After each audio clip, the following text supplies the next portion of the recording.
Hello and welcome. You are watching Once Upon a Time in Las Vegas, the rise of the greatest American sports show. I'm here with my best friend. Nope. I'm here with my pal. Well, hello, it's the Steamroller. How are you doing, sir? I'm not going to lie. It's the first NFL season without your dad since 1991. It just doesn't feel quite right. Well, I haven't felt quite right since I had that peanut butter and ghost pepper sandwich for lunch. But here I am. I'm peanut butter and ghost pepper? Really? Yeah, this is surprisingly spicy. Pro tip there, Steehn. If you're going to have a PB and GP sandwich on a Friday, you should put your toilet paper in the freezer on Thursday. Thanks, Rocky. That's just the kind of solid insight I'm going to be expecting from you all season long. Thank you. Unreal. All right, you know what? I've been killing in college football so far, and I'm ready for the NFL. Speaking of hot, let's meet our guest cappers today. First episode, I'm pretty excited. First of all, I'm going to bring a guy all the way from Houston, Texas, one of our finest young guns, and this cat has been red hot. Help me welcome to the virtual stage, it's David Delano. David, what's up?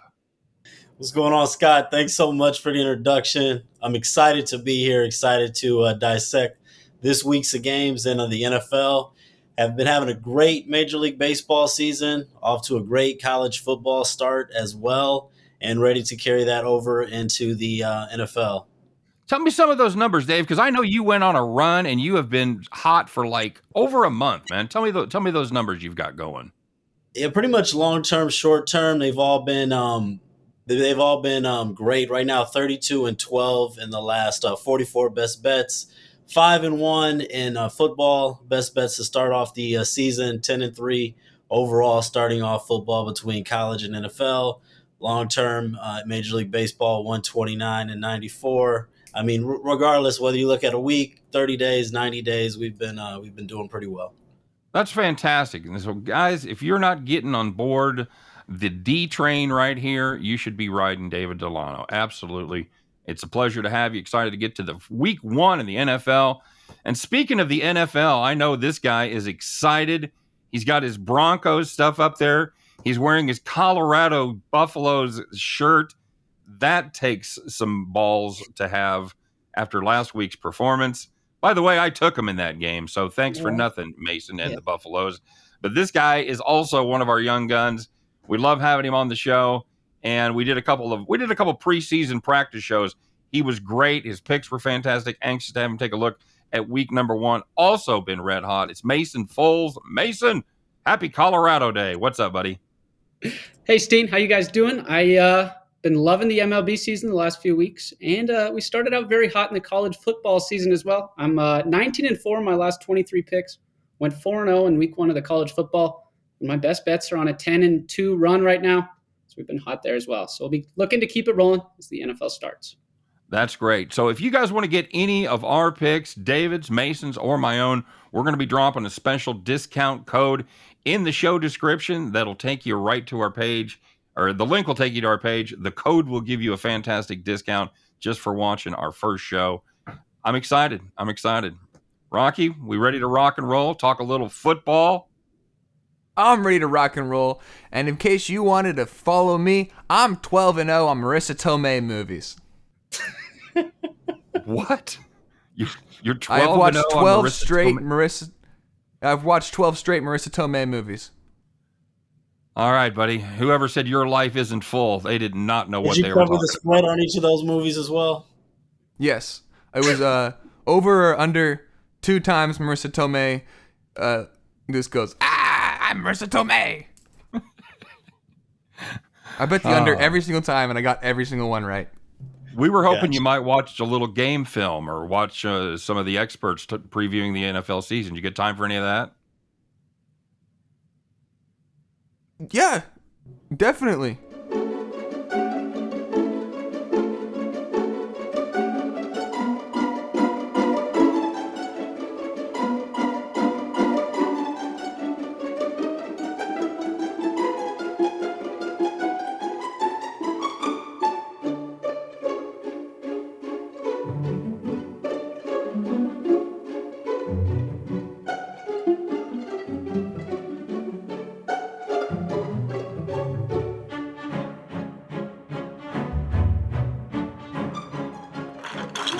All right, let's talk a little football here, guys. It is as this comes up, it'll be Thursday. Spoiler alert, we're actually recording on the Tuesday, so there could be some change in the lines, could be some injury updates. We'll do our best to give you the information we have. So before we get started on this week's action, in this part of the show, we're going to look back at the previous week's action, what happened, the drama, the intrigue, the trash talking. You know, sometimes it all just seems like one gigantic soap opera. Let's check out the preseason on this episode of As the Laces Turn. Well, of course, preseason is all about who's in and who's out. Let's take a look at some of the more surprising cuts. That one was not surprising. Marlon Mack was released by the Texans as he lost his job to the 84-year-old Rex Burkhead. Mack, who was then signed to the practice squad, where he's going to make about 10% of the $2 million he was going to make as a member of the 53-man roster. Youch. A 90% pay cut, and you're still in Houston? Looks like there won't be a return of the Mac this season. And despite having a pair of 1,000-yard rushing seasons under his belt, Colts parted ways with ex-Bronco Philip Lindsay. Colts GM Chris Ballard said it was tough to evaluate Lindsay in the preseason because the team was never able to find a helmet that fit.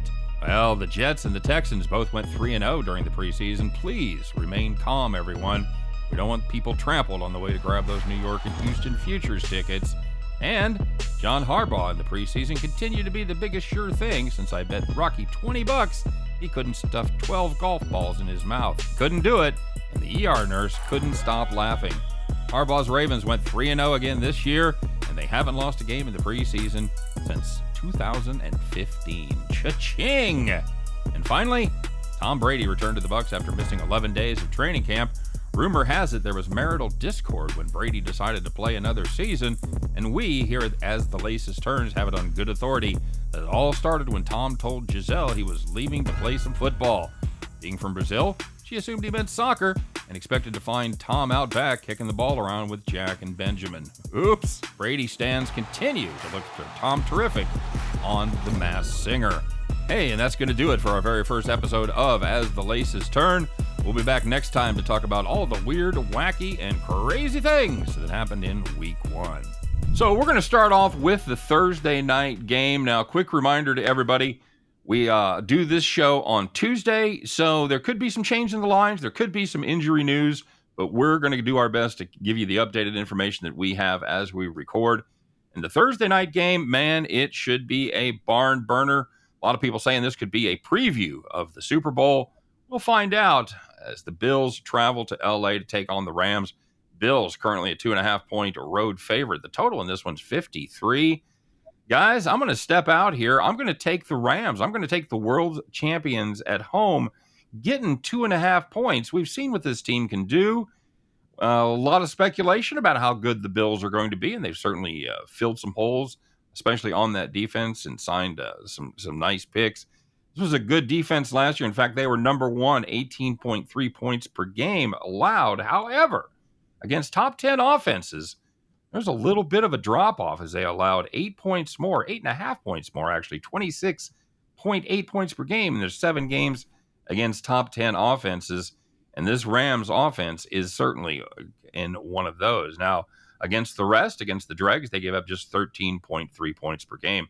So I think this is a Bills team that maybe is the defensive side isn't quite as good as advertised when it comes to stopping high-powered offenses. I'll take the Rams plus 2.5 and a small lean on the over.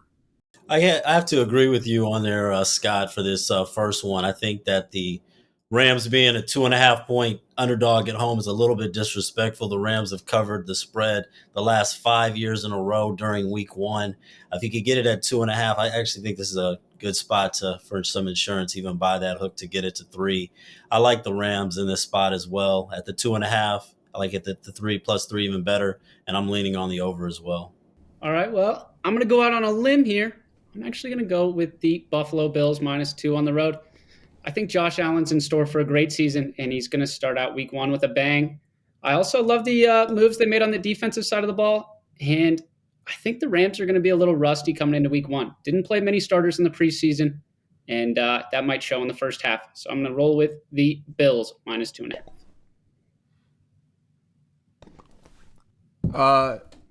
I'm going to go with the Rams because they won the Super Bowl with the over. Solid logic. Did you have any other points, Rock? No, but I ate so many Doritos the last Super Bowl, and I passed out in like the third quarter, so I kind of missed the rest of the game. Terrific. And quick reminder to everybody, if you're thinking about taking an underdog when it's 3 points or less, it almost always is the profitable play to just go ahead and take the money line. In this case, it would be the Rams plus 115. That will be my actual play for the purpose of the show. Of course, we use the spreads, but I just wanted to throw that in there. All right, so let's we go from a game that should be a real barn burner to a game where they're probably going to have to burn down some barns. This is not good. This is the Ravens -7 going up against the Jets there in the Meadowlands. Total is 44.5. You know what? The Baltimore defense was absolutely dreadful last year against the pass. In fact, they were last in the NFL. Good thing they're playing a team that can't throw. They're going to have Flacco or they're going to have an injured Wilson. I don't really care which one of those terrible quarterbacks they put in. The Jets have good receivers. Nobody to get them the ball. I think Baltimore does their thing. Give me the Ravens on the road -7. I agree with you on there, Scott, as well. I'm sure that we won't be on the same side as we keep going along, but there's just not too much to like about the Jets in this matchup. I also like the under here. As you stated, with the Jets quarterback issues, I think that the Ravens are going to do carry all the heavy lifting when it comes to scoring. With this being week 1, maybe put it in cruise control. I'd be surprised if the Jets can get over 10 points in this game. I agree completely with both of you. My favorite play in this game is actually the under, as I think the Ravens are going to completely shut down the Jets while they're trying to move the ball through the air. And everyone's really excited about the Jets' new look running back room. I'm really just not that impressed by it, and I think the Ravens are going to shut them down. So I'm going to be taking the under in that game. I used to play Madden all the time with Chad Pennington, and I like him. So I'm going to go with the Jets with the under, the shocker in week 1, because I think the Ravens are going to come out stumbling. I want the Jets. You think Pennington's going to have a good week, Rock? I do. That guy is timeless. He'd have to be at this point. Rocky Foré, everybody. Moving down south, we're going to have the Saints at the Falcons. It's the battle of the Mercedes-Benz domes. Falcons will be the home team here. Saints road favorites of 5.5 points. Total 42.5. I'm going with the under as my favorite play in this game. I have zero faith in the Falcon skill position. You got Marcus Mariota at quarterback, Cordarrelle Patterson at running back. I don't believe he's an every down back. I just don't. And a receiving core that they're counting on Drake London, the rookie from Ohio State, to be the number one guy. Yeah, good luck with that. They also have Brian Williams and, of course, Zacchaeus. I just don't know who's going to throw the ball here at all on that Falcon side.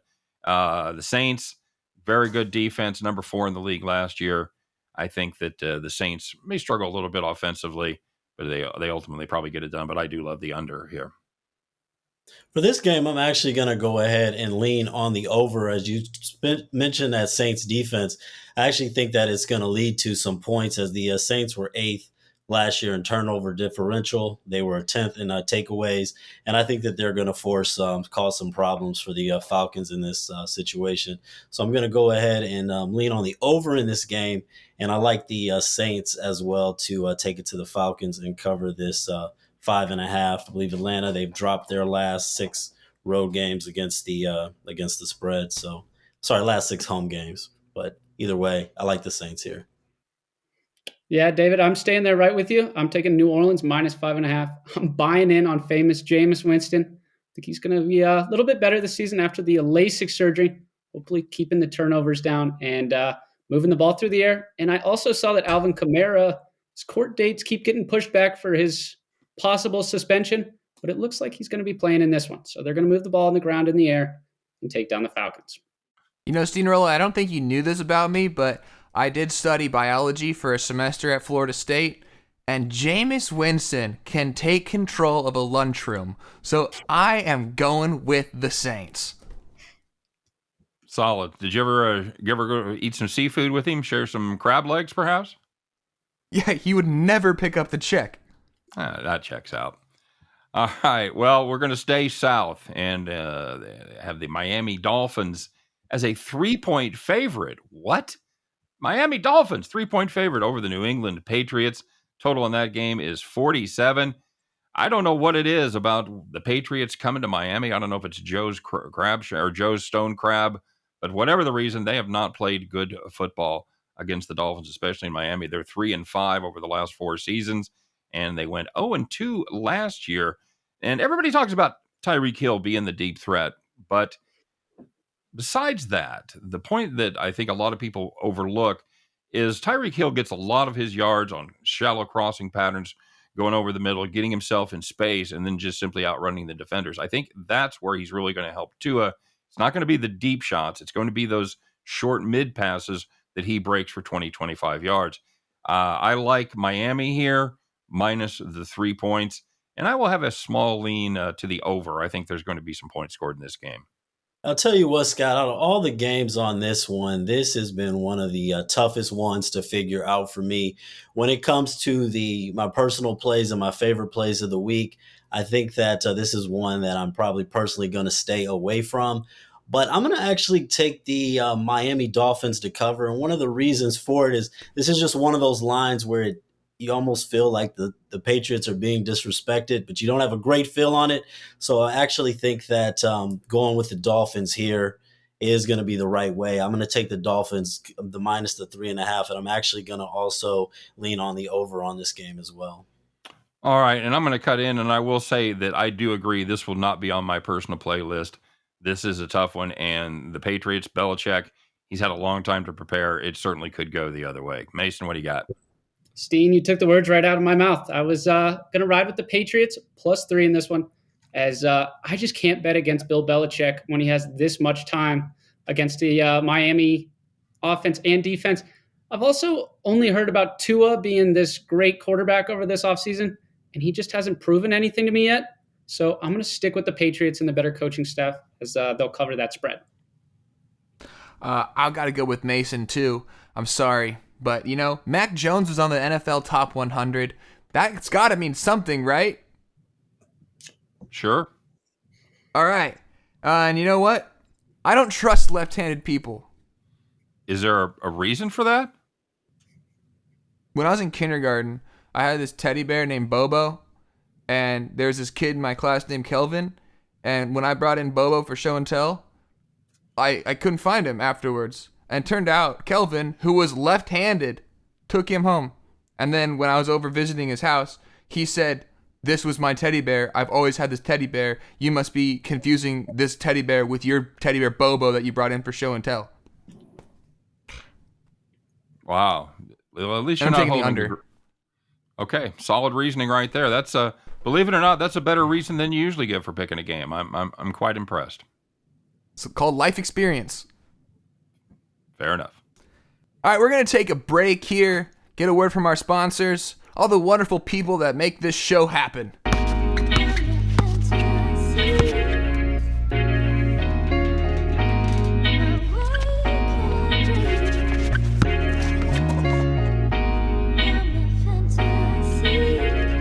Yo, Rocky, you're up.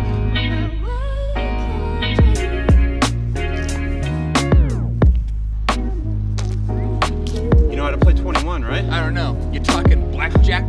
All up.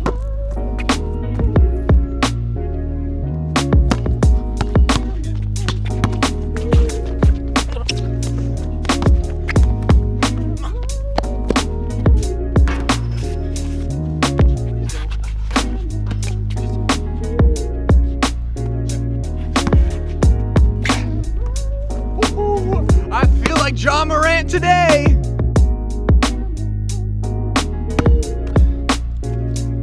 All up.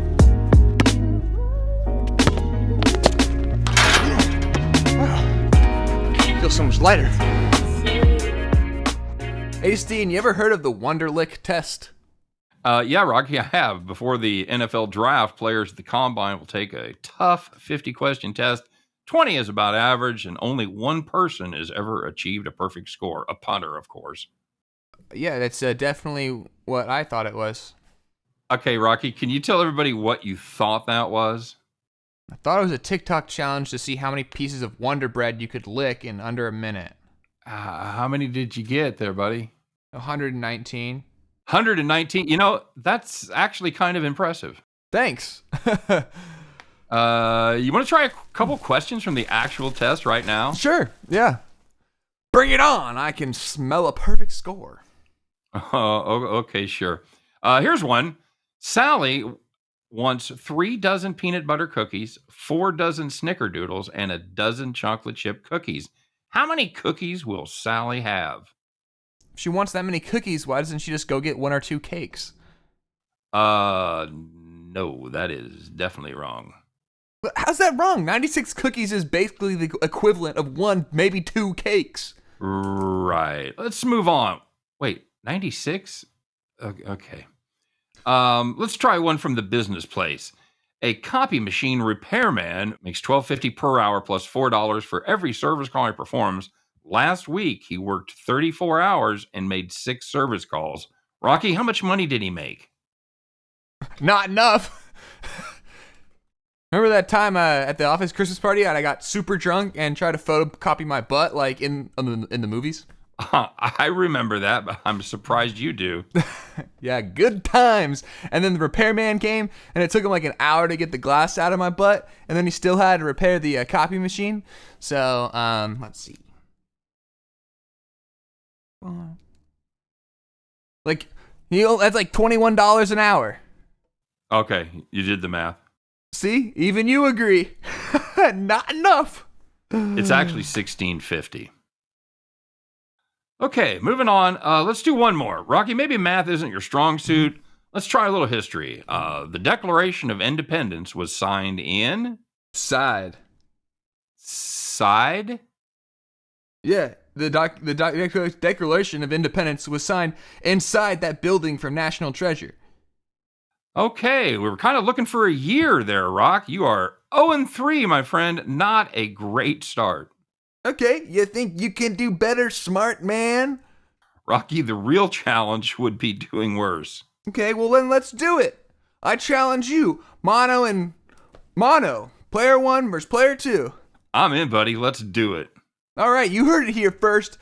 Me and Steamroller are going to take the Wonderlick test and compare our results on next week's show. All right, welcome back, everybody. It is the second part of our show. We're going to take a look at the next 4 games.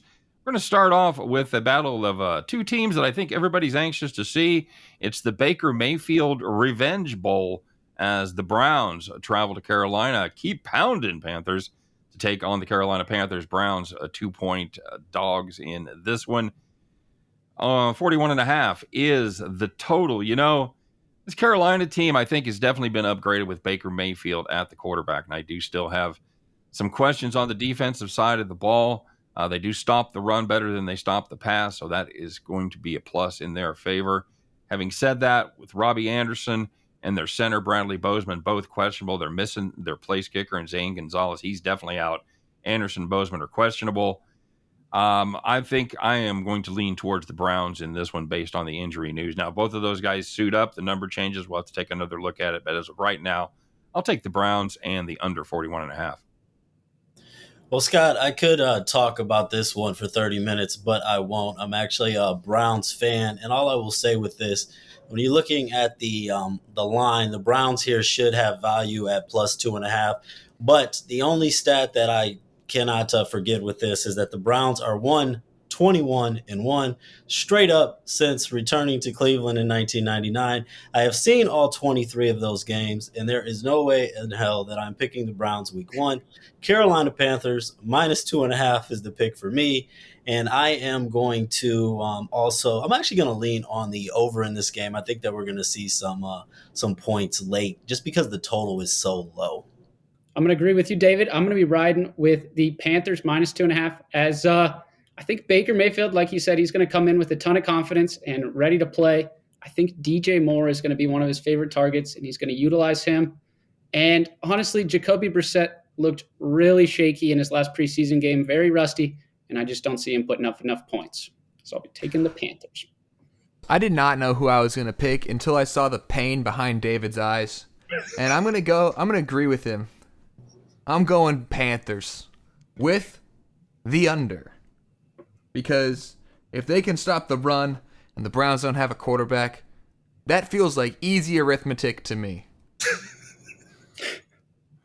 All right. I'm catching on, Steehn. I'm catching on. I'm just sitting here astounded that you actually almost, except for the part where you're reading David's eyes, the rest of it sounded almost rational and appropriate for the show we're doing. I was just kind of amazed there for a minute. Nicely done, Rocky. See if we can keep just it imagine going. until my arc is over. Fair enough. Hey, let's take a look at the AFC Central, shall we? Steelers travel to the Queen City, home of Skyline Chili. Rocky, ever had Skyline Chili? Too many times.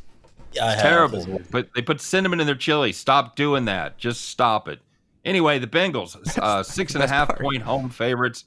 44.5 is the total. This one's easy for me, guys. The Steelers, I don't believe in Trubisky. That offensive line is dreadful. 2 games they played against the Bengals last year. They beat them by 45 combined points. 6.5, that's a gift. Here you go. Have this. I'm taking it. Give me the Bengals minus 6.5. And I think only one team scores in this game. Give me 44.5 under. Might have egg on my face on this one, but I'm actually going to go the other way. I've seen this line moving a lot. I even saw yesterday the Steelers as much as a plus 7.5. If you get it at the plus 7, I actually like the Steelers in this game. I know that the Bengals beat the Steelers pretty convincingly both times last year, and they beat them convincingly the last 3 times. But I think with Mike Tomlin and the Steelers having so much time to prepare, last year the Bengals, they really surprised people. I'm not sure that they're going to have that same type of season this year. And this always, these AFC North games, I'm going to take the Steelers. Even if they're down 13 points and they score a touchdown late, I think with Trubisky, it might actually be an upgrade over Big Ben, the way he looked last year. I'm going to take the Steelers to cover, and I'm actually going to take the over in this game as well. Steehn, I'm going to be riding with you on this one, as I think the Bengals are going to absolutely blow out the Steelers in this one. I just don't have a confidence in a team with Mitch Trubisky starting at quarterback. And the scariest part of the Steelers team is their defensive line, and the Bengals actually made a few upgrades on the O-line, so I think they'll be able to protect Burrow and score enough points to cover the spread in this game.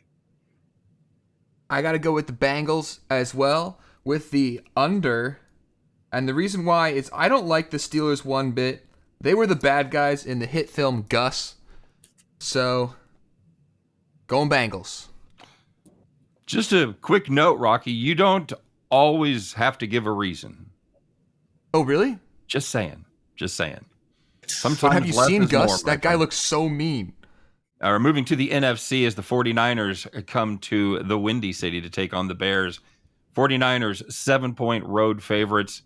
Total 41.5. My God, how 1984 of you. Guys, this Bears team, it's not pretty. It is not pretty at all. They did nothing to help Fields in the offseason. Their wide receivers, Darnell Mooney, Byron Pringle, and Equimenius St. Brown, who is not even the best St. Brown.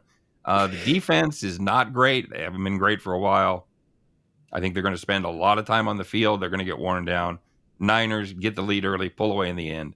Give me 49ers minus 7 and leaning under 41.5. I'm not going to say I completely love this play, but everyone I've seen has really been expecting the Niners to take it to them. I'm actually going to go ahead and take the Bears. I don't love the Bears overall as a team, but I think that the 49ers coming into this year are a little bit overrated. Trey Lance, I love him long term, definitely has the potential and talent, but just starting off in week 1 here, and then even when you look at the total for those 49ers to win this game by 7 or more, I think the Bears defense against an inexperienced quarterback can keep them in this game.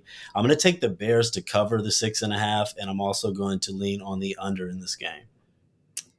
Yeah, my favorite play on this game was the under 41.5. Trey Lance, like David was saying, is unproven. Long-term, he might be very good, but I just don't see him coming into his first NFL start and tearing it up. I also don't see the Bears scoring many points on the offensive side of the field, as Fields has literally no one to throw to, like Steehn said. So take the under 41.5 in that game. I'm going to go with the Bears with the under for no reason. Beautiful. Beautiful.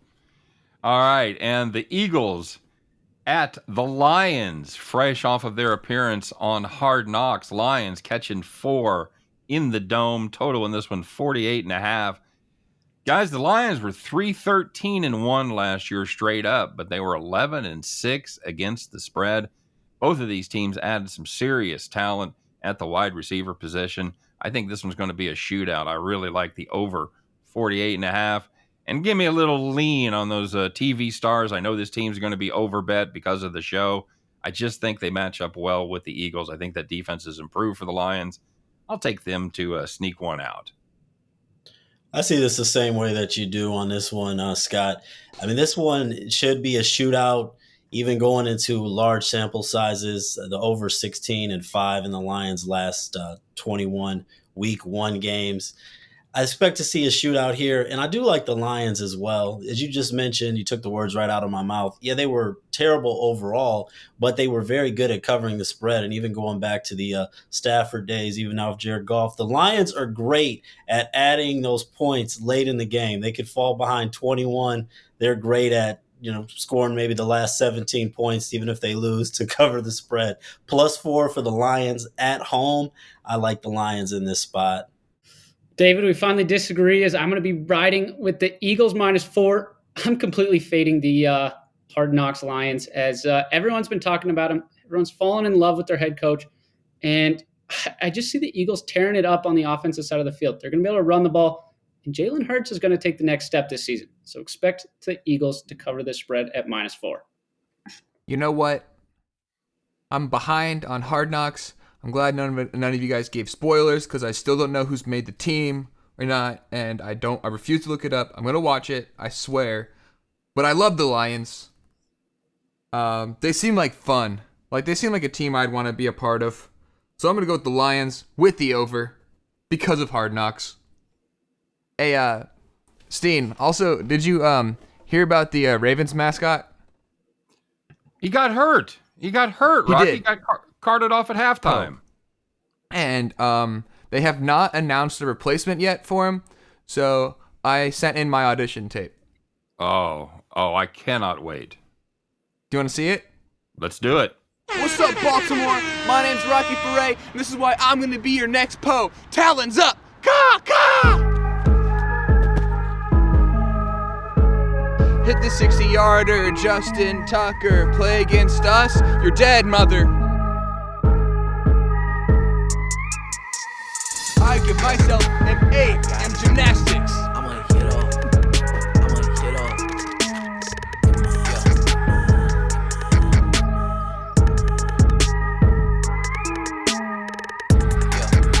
I got it. I'm gonna hit off. Go, team, go.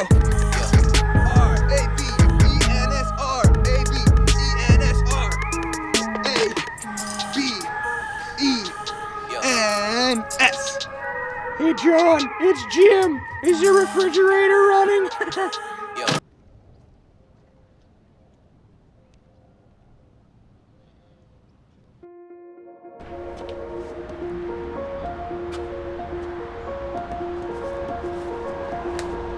Yeah, I'm gonna need you to sign for this.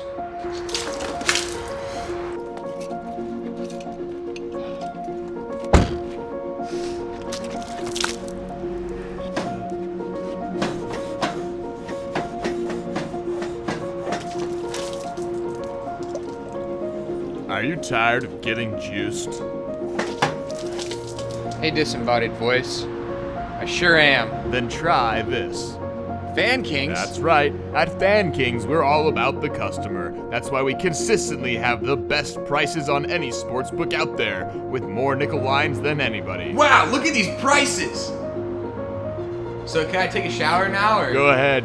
Your days of getting juiced are over. And if you're tired of getting juiced, check out Fan Kings. All right. Well, you can't unsee that, everybody. Hey, let's talk a little more football. A little bit of a palate cleanser from Rocky and his tryout. Okay, here we go.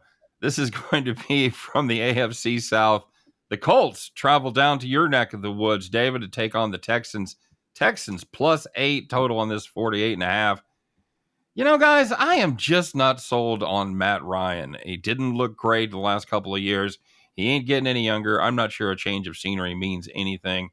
Texas had this weird habit last year of playing tight games at home against teams they probably shouldn't have. They beat Jacksonville. They lost by 3 to New England. They beat the Chargers. They lost by 3 to Tennessee. And here's a little fun stat for you in the macro. Non-postseason divisional underdogs, 53, 23, and 2 against the spread in week 1. That is impressive. That's a 35.5% ROI. I'm not bucking that trend. Give me the Texans +8. I agree with you on there too. I'm not sold on Matt Ryan, especially just being on the road with a new team week 1. The Texans have showed at the end of the year last season. One thing about the Texans, they did not quit, even when they were out of playoff contention. They played hard in the preseason. They've got a lot of young players with something to prove. They don't have a lot of egos. Getting 8 points at home in week 1, I think Lovie Smith's going to have them ready to go. I do like the Texans to cover in this game.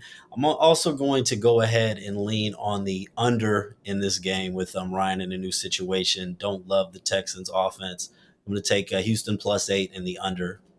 Well, boys, I'm going to be riding with you on this one. I'm also taking Houston +8. Davis Mills kept his team in a lot of close games last season, and I just don't believe in Matt Ryan either. He looked like a noodle with an arm last season. He couldn't get the ball downfield.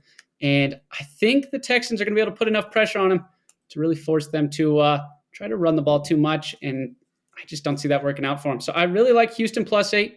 They're going to be better than people think this year. And I don't believe in Matt Ryan either.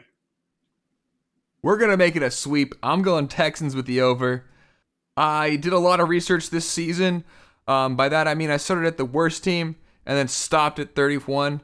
So I think Davis Mills and Nico Collins is going to be the connection of the year. And I also bet on the Texans to win the Super Bowl in Vegas. So You did what? I bet on the Texans to win the Super Bowl. You bet on the Texans to win this year? Yeah. Why didn't you just give me that money? Well, because then I could give you a lot more money when the Texans win the Super Bowl. Hey, when the Texans win the Super Bowl, don't let them ask you for any money either. Man. It's going to happen.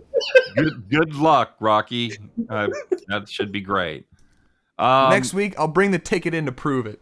I want to see that. I really do. Hey, let's talk about 2 games, or let's talk about one game here that only gamblers could love, and that's going to be the Jacksonville Jaguars at the Washington Commanders. Commanders, 2.5-point favorites. 44 is your total. Guys, I might have a little bit of a shocker here for you. I think Peterson is an upgrade, a dramatic upgrade at head coach for Urban Meyer down there in Jacksonville. I think he's going to be able to get a little more out of Trevor Lawrence. Remember, he's the guy that made Philadelphia think they had not one but 2 great quarterbacks. Good times. I think Jacksonville pulls the stunner here and gets the outright victory. I'll take them with the 2.5 points and on the money line at +125. And I think we're going to see some points. I think that's the only way Jacksonville wins. It goes over 44.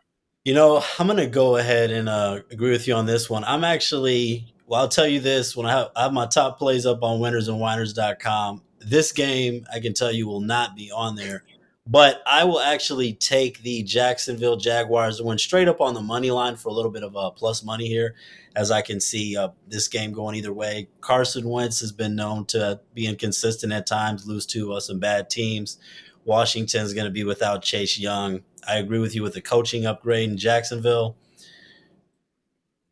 I guess only gamblers could love this, but if you're going to gamble on it, go ahead and take the plus money and take the Jacksonville Jaguars. And also with 2 bad teams like this, I'm going to take the over as well.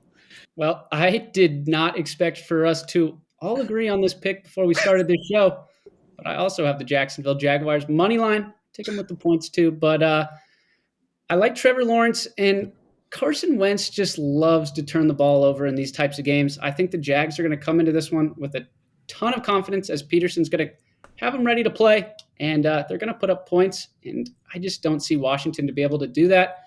Washington also committed a ton of penalties last season as they're very undisciplined, and I see that trend continuing. So take the Jags money line or with the points at +2.5. We're going back-to-back sweeps. I wouldn't be wearing this Jaguars jersey and not bet on them. So I got the Jaguars with the over. I think that they can really turn it around this year. All right. Very good. All right. Well, now my home team is the Chiefs. Travel to the desert, take on the Arizona Cardinals. Chiefs 4.5-point road favorites. Total on this one's 53.5.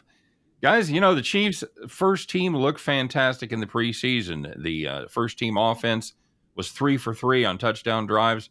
First team defense did not give up a score. But the preseason is the preseason for a reason. And, wow, that's a lot of rhymes right there.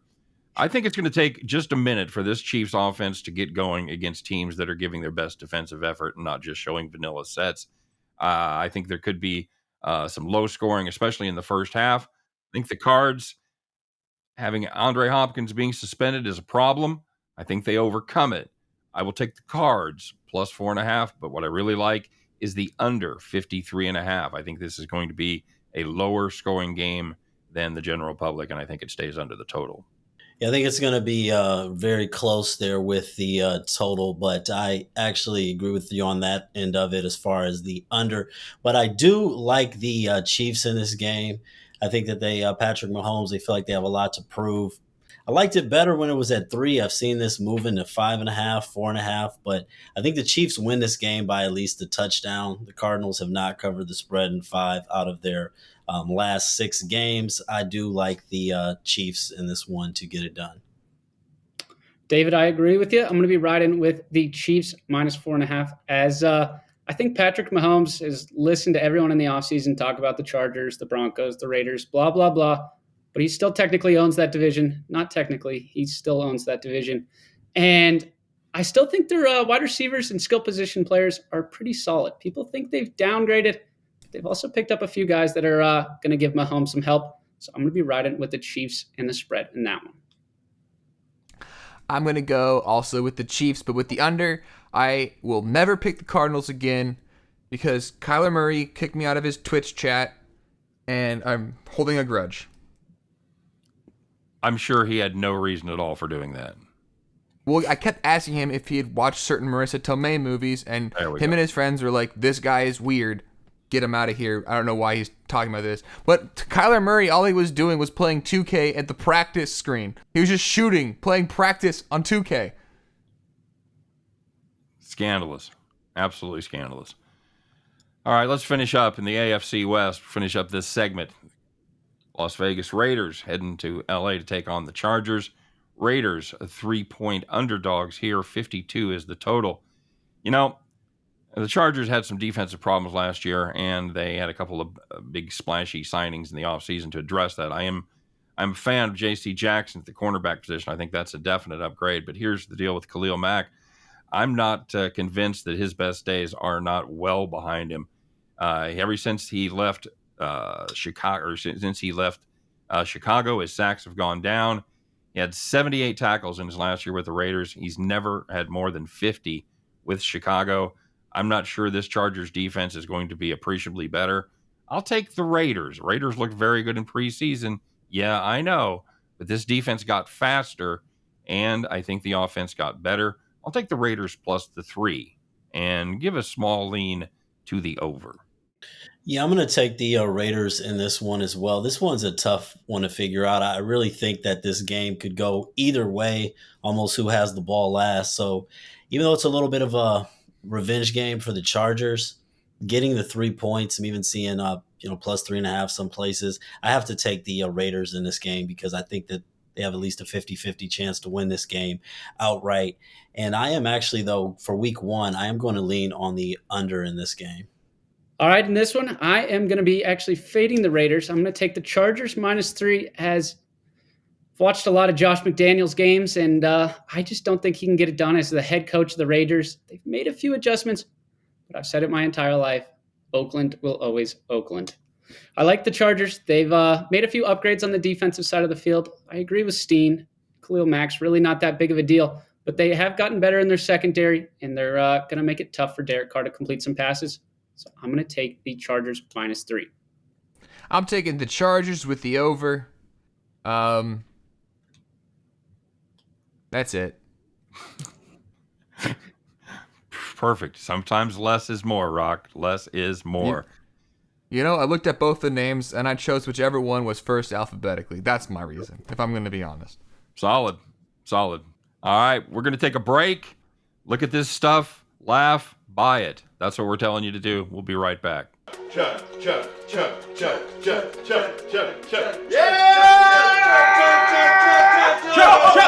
Rocky! Don't worry, Mom and Dad. That's just a Coors Extra Light. I've had like 14 of them and I'm still sober. Thanks, Coors Extra Light. Don't worry, Coach. Sure, I may have just downed an entire case of beer and gotten pulled over doing 130 down Broadway in downtown Denver, but it was Coors Extra Light, so I may be an idiot, but I'm not a drunk idiot. Thanks, Coors Extra Light. Hey, Barkeep. Another Coors Extra Light, please. Oh, Steve, take it easy, man. Don't you have that big business presentation later that your entire freaking professional career depends on? Don't worry, Dave. This is Coors Extra Light. This presentation is too big and too important. I wouldn't let you down. Coors Extra Light, huh?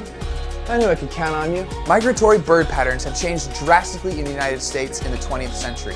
From 1959 to 2001, we lost 12 billion birds as a result of the U.S. genocide of birds. After 2001 and 9/11, the spike of homeland security and terrorist threats coincided with a spike in population of birds. This is because the U.S. replaced these birds with surveillance systems. And that, in conclusion, is why birds aren't real. Any questions?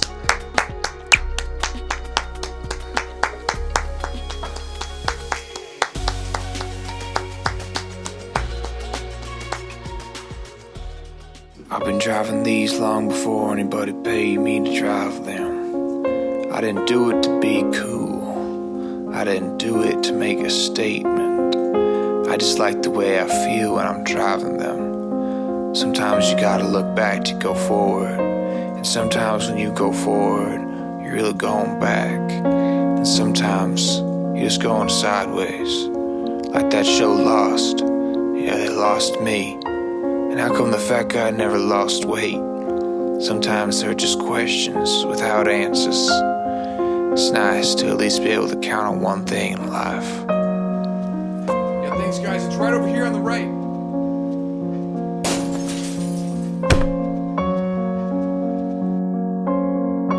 All right, everybody, welcome back. This is our fourth and final segment. We're going to break down the last four games. Remember, we're taping this show on Tuesday, and we're going to see the injury reports. We're going to see line movement. So the numbers could change, the totals could change, and of course, it's possible that even our plays will change based on new information. So let's head to the NFC North division, the black and blue division, as the Green Bay Packers travel to the Crystal Ship to take on the Minnesota Vikings. This game's currently, shop your lines, by the way, because I've seen each team favored by a small number, and I've seen Pick'em. We're going to go with Pick'em, total 48. Ladies and gentlemen, might I introduce you to the winner of the 2022 NFC North? Oh, it's not the team you think it is. I believe it's the Minnesota Vikings. As long as they can keep Dalvin Cook healthy, as long as they can keep Thielen healthy. How'd you like to have Thielen and Jefferson? Is there a better combo in the league? There may be one in the Chargers, perhaps in Tampa Bay, but I think Thielen and Jefferson deserve to be in that conversation. Packers defense, at least they've got Zadarius Smith playing in this game. Unfortunately, he's going to be playing for the Vikings. I think the Vikings are the new kid in town. I think they flex their muscles in this one. Give me Minnesota straight up there. And I also like the over 48. Well, my favorite play in this game is going to be the over, Scott, and it's a little bit of a personal thing. I have been burnt in the past over the past two seasons looking at taking the under in games when the Packers have played the Vikings. I'm definitely going with the over in this one. As far as the side, this is going to be one that I've kind of gone back and forth with. Packers, obviously Aaron Rodgers is great. Replacing Devontae Adams, there's some questions over there. this game can usually go both ways. I'm going to go ahead and lean on the Minnesota Vikings right now. Where I was seeing was Vikings +2. I'll take the Vikings. Yep, I'm going to agree with you boys on this one. I like the Vikings straight up money line to take down the Packers. Aaron Rodgers, he, if anyone remembers, had to tell his entire fan base to relax after their horrible start the last few seasons. And I just see him starting slow again in this one, as they don't have as many receivers, and everyone keeps saying they got a great defense, but the Minnesota Vikings have some serious skill in their positions behind Cook, Thielen, Jefferson, like Steehn was saying, and they're going to move the ball up and down on the Packers, end up winning that game outright. That's a great point, because while Rodgers is still really, really good, he is going to be without two pretty good weapons. One great weapon in Devontae Adams, another so-so weapon in Valdez-Scantling. So he is going to be able to still throw the ball. It's going to be the Alan Lazard show. Good luck with that. Rocky, I know we're all waiting. Who you got in this one? You know, I saw a psychic yesterday. We talked a little bit about the Packers. I'm taking the Packers with the over. I'm going to go one farther. Alan Lazard, 2 touchdowns, 112 yards. I'm going to give you another one. Robert Tonyan, 76 yards, 1 touchdown. A.J. Dillon, 120 yards. Okay. Bet on it. We'll see if that psychic is worth her salt. How much did you pay the psychic, Rock? $700. Fair. That seems just about right. Good luck, buddy. Everybody, mark your spot and write those numbers down. I'm sure those are right on the money. All right, let's talk about a little cross-conference battle here as the Giants travel to Nash Vegas to take on the Titans. Titans 6-point favorites at home. 43.5 is your number. You know what? New York Giants defense was last in rushing defense last season. As long as the Titans don't run the football, they should. Oh, that's not good. Yeah, that's just going to be a problem for the Giants. They have Derrick Henry. They have a healthy Derrick Henry. Do they have a great quarterback? No, they do not. Do they need a great quarterback? No, they do not. And they still have a better quarterback than anybody the Giants have. This is going to be an ugly day. It's going to be a lot of running the football. If you like 3 yards in a cloud of dust, this is the game for you. I really like the under 43.5. I really like the Titans minus the 6. Yeah, I like the Titans in this too. I like them minus the 6. I like them minus 10. I not being able to stop the run is not a good combination for going against the Tennessee Titans. And then also, you know, is it going to be Tyrod Taylor? Is it going to be Daniel Jones? Are they doing the Michigan quarterback competition? Are they splitting snaps? I don't think that's good for Jones's confidence. You know, Taylor hasn't been able to get a fair shake of things. It's just a mess right now in New York. And I know that these are pros, but I like the Titans here all the way. As far as the total, it's a close one here, but I'm going to go ahead and lean on the under just because I do not have much faith in the Giants offense at all. Yep, I agree with you guys again. I like the Titans minus 6. Like you said, a healthy Derrick Henry is scary in the beginning of the season, and the Giants' rush defense is not good. I also believe that this is Daniel Jones' last chance to really put his foot down and continue to try to make his case to be the starting quarterback, but I just don't see that happening as the Titans are going to pull away and cover that spread. And you know what? I'm going to go with the Titans as well, with the under. And I'm not betting ever on Daniel Jones because he is the only NFL player that I am better at running. Okay, very solid. What's your 40 time, Rock? 7.3. That's solid. But at least I didn't fall down doing it. Got him. Good point. Hard to argue with that. Okay, let's take a look at a game between two possible division winners as the Buccaneers travel to Texas to take on the Dallas Cowboys. Cowboys 2-point home underdogs. In this one, the total is 50. You know, Tom Brady, 45 years old, not mobile at all. The problem Brady's going to have is having enough time to throw against this ferocious Dallas defense and this really good pass rush.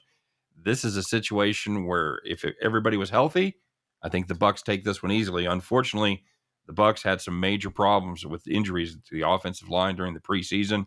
We're not sure who's going to go. They could be down as many as 3 starters.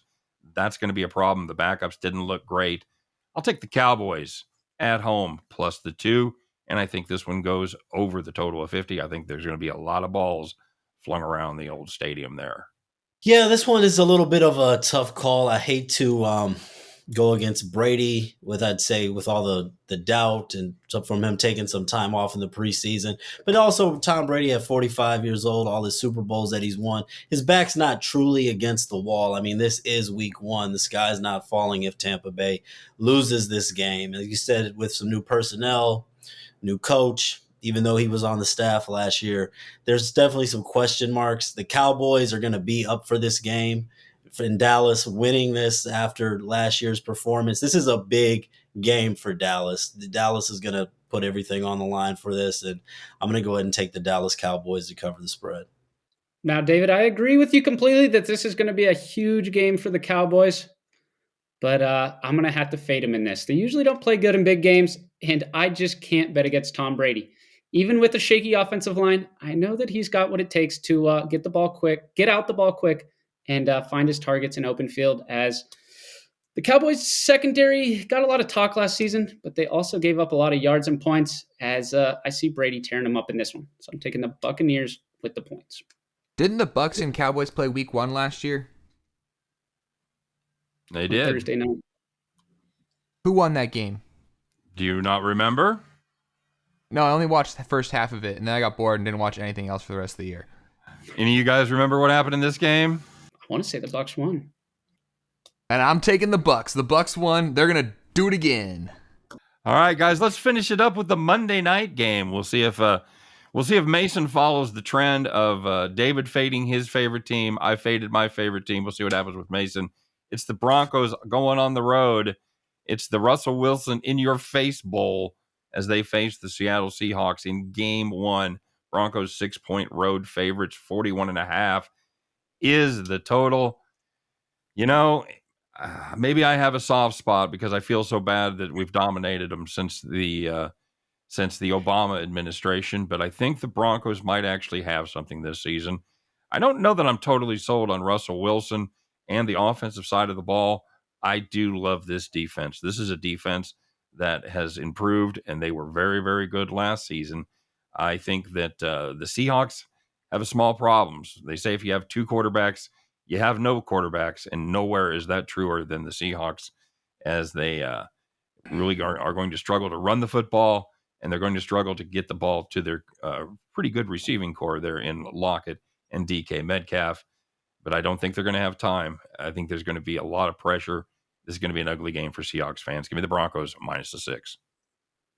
I'm going to go the other way on this one. I actually do like Russell Wilson a lot more than some, and I am in on him, but not on week 1. I think that this is along with the 49ers, we'll see what happens, but at least I'm saying it before the season. I think that the Broncos overall are a little bit overrated coming into this season.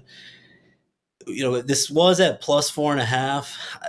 Now that it's at 6.5, I think that there's definitely value on Seattle. That place is still going to be rocking. Coaching staff knows them. I think that the Seattle Seahawks are going to cover this spread. I don't know about winning the game, but they're going to keep it within the 6.5. And as far as the total, I'm actually not.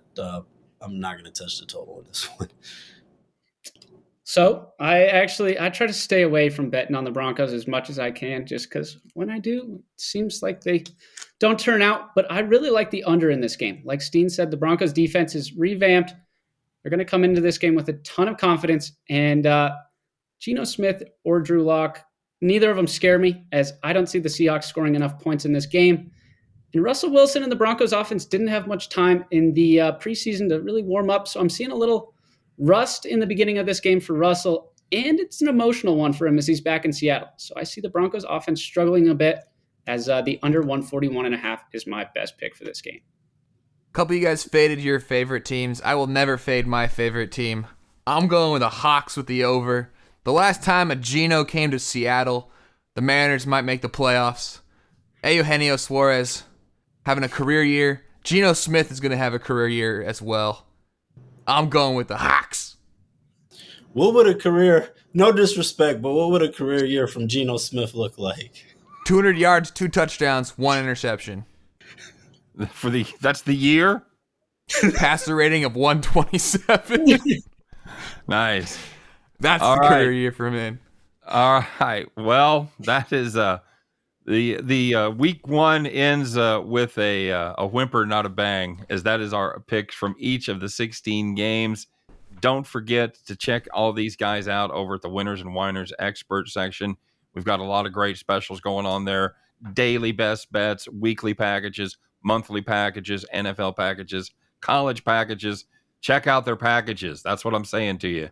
Get over there to winnersandwhiners.com. And again, a special thanks to Mason Foles, to David Delano, 2 of our best and hottest young handicappers right now. We are happy to have them here to break down week 1 in the NFL. Rocky, anything you want to say to everybody before we go? Before we go, yeah, I'm just happy that to be here. I'm having a good time getting the hang of this football thing. I even started a fantasy football league this year. I didn't start it, but I joined one. Got a lot of learning to do with that, though. My fantasy would be to have you in my league. That would be a fantasy. Really? Yeah. You let me in? Yeah. All right, let's make that happen next year. Maybe next year, buddy. All right. Well, we got one more commercial for you. Hit us up. Or I don't know why I said hit us up. Check it out. Hi, I'm Rocky Foré. You might recognize me from such classics like the hit TV show Once Upon a Time in Las Vegas, or that guy on the news who put manes on crocodiles and tried to sell them as thoroughbreds. I'm sure you see a beautiful face like mine and you're thinking, why would that guy ever leave television? And that's where you're wrong. Like so many other attractive celebrities before me, I decided to get into the gin business with my new brand of gin, Rocky's Inferno. Goes down like gin, comes out like hot sauce. With botanicals sourced from all over the world and exotic places such as Chernobyl and the Dead Sea, this gin will have you thinking, if this is how good Rocky makes gin, just imagine how great he'd be as Deadpool. My throat's on fire! This is terrible! What are you putting here? Oh God! My throat is collapsing inside out!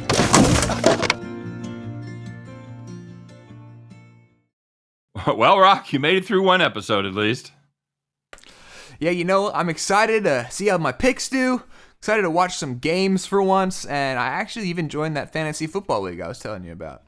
I got to be honest with you. I didn't really expect you to be so gung-ho about this whole experience. I love trying new things. Like your PB and GP sandwich?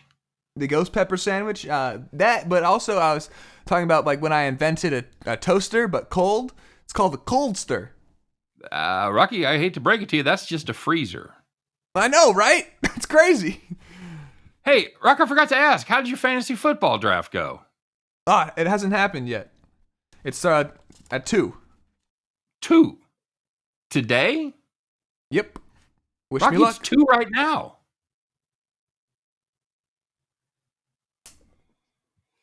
If you hurry, maybe you only missed the first round, buddy. Oh, no. There he goes. Okay. Well, hey, everybody.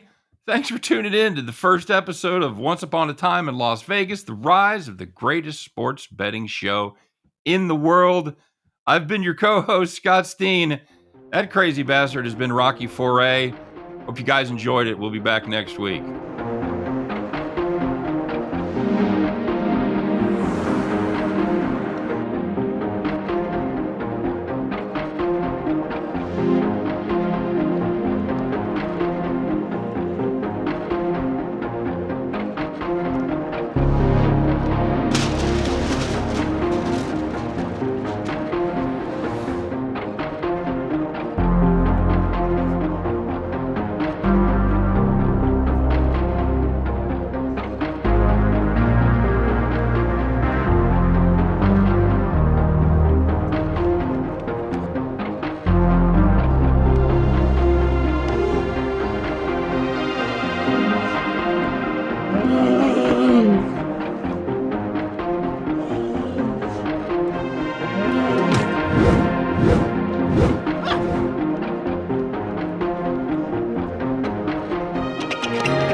That was close.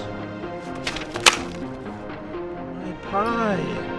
Please, please, please, please don't auto draft anyone. Don't auto draft anyone. Don't auto draft anyone. Don't auto draft anyone. Auto draft anyone. Auto draft anyone. Yes, I love Mason Crosby.